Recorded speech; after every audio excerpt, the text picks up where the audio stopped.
بسم اللہ الرحمن الرحیم۔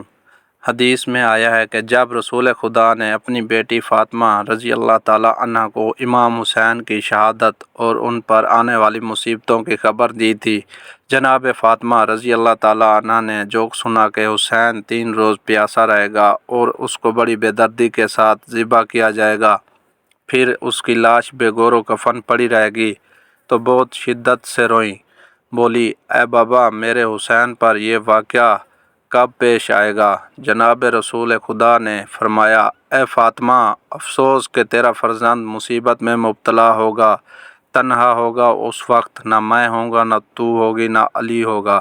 یہ سن کر فاطمہ رضی اللہ تعالیٰ عنہ پہلے سے زیادہ روئیں اور بے قرار ہوئیں اور عرض کی، اے بابا، جب میرا بیٹا ایسی بے کسی سے شہید ہوگا تو اس پر کون روئے گا اور کون اس کی صف ماتم بچھائے گا؟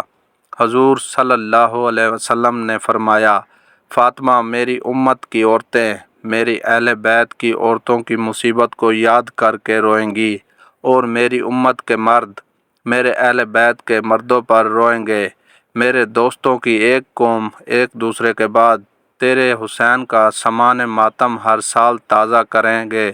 اے فاطمہ، جب روز قیامت ہوگا، عورتوں کی شفاعت تم کرنا اور مردوں کی شفاعت میں کروں گا، اور جو مصیبت حسین سن کر روئے گا تو ہم اس کا ہاتھ پکڑ کر جنت میں داخل کریں گے۔ اے فاطمہ، سب آنکھیں قیامت کے دن رو رہی ہوں گی، مگر وہ آنکھ جو مصیبت حسین سن کر روتی ہیں، وہ آنکھ خوشحال ہوگی اور جنت کی نعمتوں کی اسے خوشخبری دی جائے گی۔ سفید کبوتر کا ایک ایسا واقعہ جس کو سن کر آپ کی آنکھوں میں آنسو آ جانے ہیں۔ کبوتر کو لوگ بہت ہی محبت سے پالتے ہیں۔ آج کا واقعہ سننے کے بعد آپ کبوتر سے بے انتہا محبت کرنے لگیں گے۔ یہ واقعہ ہے ایک کبوتر اور حضرت امام حسین علیہ السلام کا۔ 61 ہجری 10 محرم کے دن کربلا میں حضرت امام حسین علیہ السلام کا سر مبارک آپ کے بدن سے جدا کر دیا گیا۔ جب پیارے نبی محمد صلی اللہ علیہ وسلم کی شہزادیوں کو قید کر لیا گیا، امام حسین علیہ السلام کے غم میں آسمان بھی برس برس کے رو رہا تھا۔ 10 محرم کو ایک سفید کبوتر کربلا کے میدان سے گزر رہا تھا۔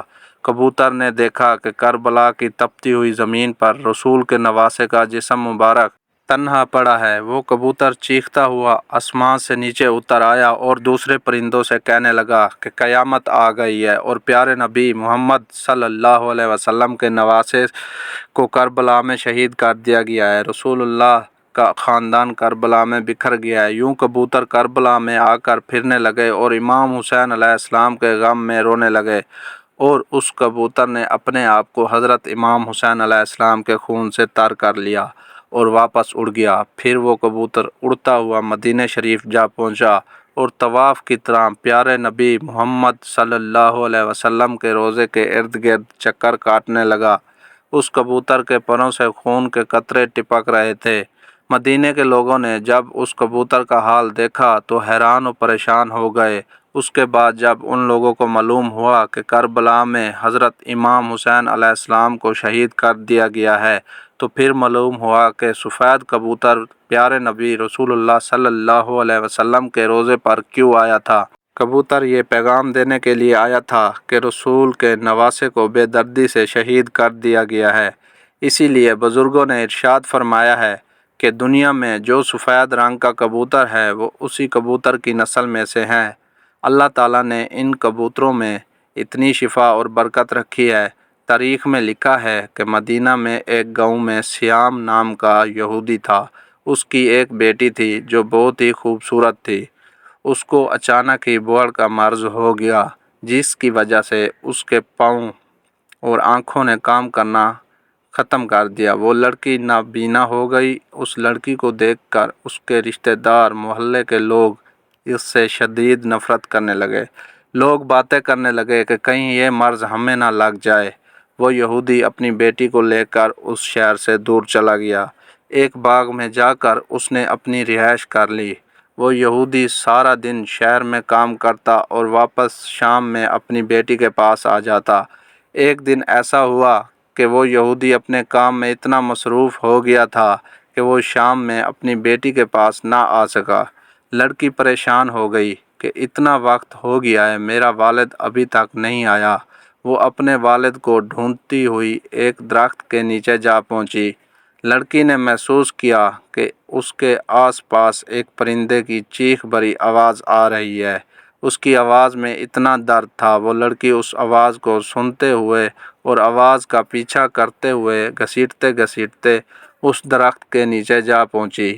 حالانکہ وہ لڑکی دیکھ نہیں سکتی تھی، لیکن اس لڑکی نے اپنا سر اٹھایا اور درخت کے اوپر دیکھا۔ وہاں پر ایک سفید کبوتر بیٹھا تھا جس کے پروں سے خون کا قطرہ گرا اور لڑکی کی آنکھ پر جا گرا۔ اس خون کے قطرے کا گرنا تھا کہ امام حسین علیہ السلام کے خون کی برکت سے اس لڑکی کی آنکھوں کی روشنی واپس آ گئی۔ وہ لڑکی اپنی ایک آنکھ سے دیکھنے لگی۔ ایک اور خون کا قطرہ اس کی دوسری آنکھ میں بھی گر پڑا۔ خون کی برکت سے لڑکی دونوں آنکھوں سے دیکھنے لگی۔ لڑکی بہت ہی خوش ہو گئی اور ساتھ میں حیران بھی ہو گئی۔ جب لڑکی نے اوپر درخت پہ دیکھا تو ایک کبوتر خون سے لتھڑا ہوا تھا، بلکہ کچھ اور قطرے لڑکی کے جسم کے اوپر بھی گر گئے اور ان قطروں کو اس لڑکی نے اپنے پورے جسم پر مل لیا۔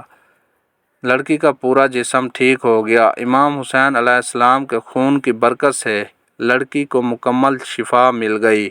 اس خون میں ایسی شفا تھی کہ لڑکی پہلے سے بھی حسین ہو گئی۔ لڑکی خوش ہو کر اٹھی اور باغ سے باہر اپنے باپ کی تلاش میں نکلی۔ جیسے ہی باہر آئی تو سامنے اس کا والد تھا۔ اس کے والد نے اس لڑکی سے پوچھا کہ بیٹی تم کون ہو؟ یہاں میری ایک بیٹی رہتی ہے۔ جس جگہ میں اس کو چھوڑ کر گیا تھا وہاں وہ موجود نہیں ہے۔ کیا تمہیں پتہ ہے کہ میری بیٹی کہاں ہے؟ لڑکی خوش ہو کر رو کر بولی، اے بابا، میں ہی آپ کی بیٹی ہوں اور اب میں صحت یاب ہو گئی ہوں۔ یہودی یہ سن کر اتنا خوش ہوا کہ اس کی آنکھوں میں آنسو آ گئے۔ خوشی سے اپنی بیٹی کو گلے لگایا اور بولا، اے بیٹی، تجھے اپنی آنکھوں سے دکھنے کیسے لگ گیا؟ اس کی بیٹی نے اس کو پورا واقعہ سنایا۔ لڑکی اپنے باپ کو اس درخت کے نیچے لے گئی۔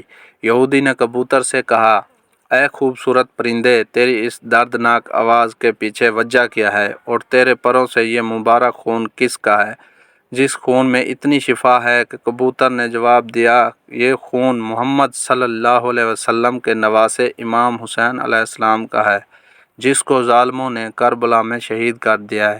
یہ اسی خون کی برکت ہے۔ یہودی یہ سن کر اسی جگہ پر مسلمان ہو گیا۔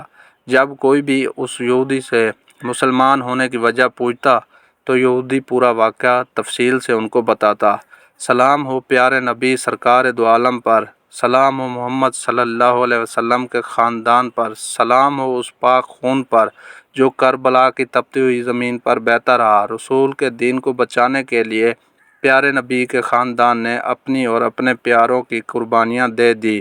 ہمیں قربانی بھی نہیں دینی پڑی اور اتنی آسانی سے ہمیں اسلام مل گیا۔ ہم بھی کیسے لوگ ہیں پھر بھی شکر ادا نہیں کرتے اور نماز نہیں پڑھتے۔ اللہ تعالی ہم سب کو نماز پڑھنے کی توفیق عطا کرے اور نیک اعمال کرنے کی توفیق عطا کرے۔ اللہ پاک نے ہمیں جتنی بھی زندگی عطا کی ہے ہم اس کو اللہ پاک کی شکر گزاری اور اطاعت گزاری میں لگائیں۔ مزید اس طرح کی اچھی ویڈیوز دیکھنے کے لیے ہمارے چینل کو سبسکرائب کر لیں۔ شکریہ۔